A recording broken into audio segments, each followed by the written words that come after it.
Today we're at the Port Colborne Historical and Marine Museum in Port Colborne, Ontario, Canada. We are members of the Port Colborne Horticultural Society, and I am Sylvia. I am the secretary of our club. And I'm Monica. I'm the treasurer of the club. This is the main entrance to the museum for the public. So it is approximately 3 acres, and that's the entire with all the buildings and sort of the perimeter of the property. The Port Colborne Historical and Marine Museum started as a concept by citizens in 1974, and since then it has been a completely community-run museum. This property originally belonged to the Williams family, so there is a single house down at the corner of Princess and King Street that was originally the Williams home. The property was passed over to the city in 1955. It was dedicated by Arabella Williams, who was its owner. And there's some gorgeous indigenous artwork that's in the black walnut tree, as you can see. And this one is quite the large specimen, and there's walnuts that are growing up from we were just collecting some off the ground. Yeah. Joining the garden club, this is where we met and we became friends, so it's been a great experience. I've been an avid gardener for, I don't know, 35 years or something.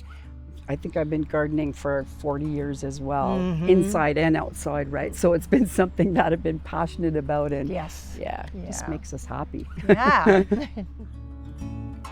This property is truly an oasis within Port Colborne. We're not even 50 meters from one of the busiest streets in our entire town.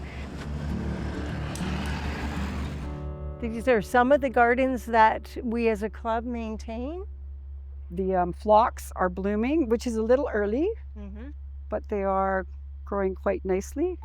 We work together, we work really hard here, but there's a lot of laughter, and we enjoy it, no matter the task. Here we have a Clematis. Clematis really like their feet and their roots to be cool and protected and shaded, so the plants in front do that job, but they like their leaves and their growth and flowers to be, happy and hot in the full sun. So it's a bit of a challenge to create that condition, but once you've got it, it works well. This is, we believe, Woodland Sunflower. But it does serve to help cool the roots of the Clematis, right? So we've left it. And I notice a bee now settling and enjoying some of the Veronica. Pollinators are extremely important because without them, we wouldn't have any fruits or vegetables, because we need them to actually cross-pollinate or pollinate the plants so that they can fruit.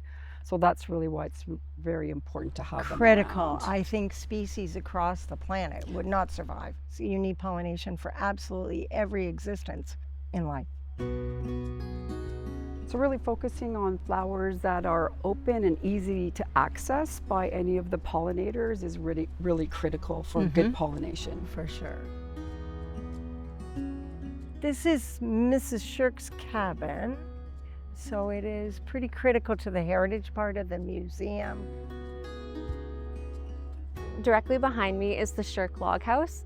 It represents a rural family life of John and Sally Shirk that were local to the region. So they were placed between the 1800s and the 1900s of living in this community.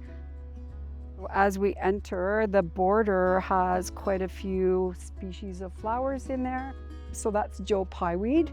And you'll see that a lot along railroad tracks, just growing in nature. And it will have ditches. Along ditches, and it'll have a beautiful sort of pink flower on it, and it's substantial. So it's a nice sort of structural element to a garden. The baskets are all quite similar throughout the property, but they're just gorgeous. So petunias, potato vine, yes, and a little begonia on top, but just beautifully happy. The garden that is located directly to the west side of the building was used as their pantry. So while they may have had acreages out in the fields, that main property, that main little patch of dirt that they used right beside them, was used to feed their families. and it was most recently refurbished last fall. So planting was done very late, and so that's why I think that the success rate hasn't been as good as usual, but it's a work in progress. And just walking by Arabella's tea room. They're famous for their pies, and they actually, I forgot to mention that, use the rhubarb from the garden to make their rhubarb and strawberry pies. Arabella Williams was the daughter of the family that originally owned this property. She herself never married. She was very independent, especially for that time. And when she passed in the 50s, she wanted this block to still be dedicated to the community. The gorgeous geraniums in the window boxes, and this beautiful, we think it's a shrub, rose. Sylvia, you're more of the rose expert, but it's blooming so pretty right now. It's very pretty. Certain roses will do well in part sun, part shade. When you're looking at buying a rose, you have to, again, do a little bit of research to see. Most roses prefer 6 hours plus of sun. The benefits of gardening are many. The health benefits include things like mental wellness, or people need some quiet time to collect their thoughts. And I find that just being outdoors does that for many people. It makes me happier. And it just calms, it's calming, right? So it has all those sort of benefits of mental well-being. I think that's what gardeners carry hugely in their hearts is hope, or we wouldn't be doing this. It brings us joy, it brings us a sense of positivity, friendships. We feel accomplished, we feel productive, and we know that we're doing something good for the planet.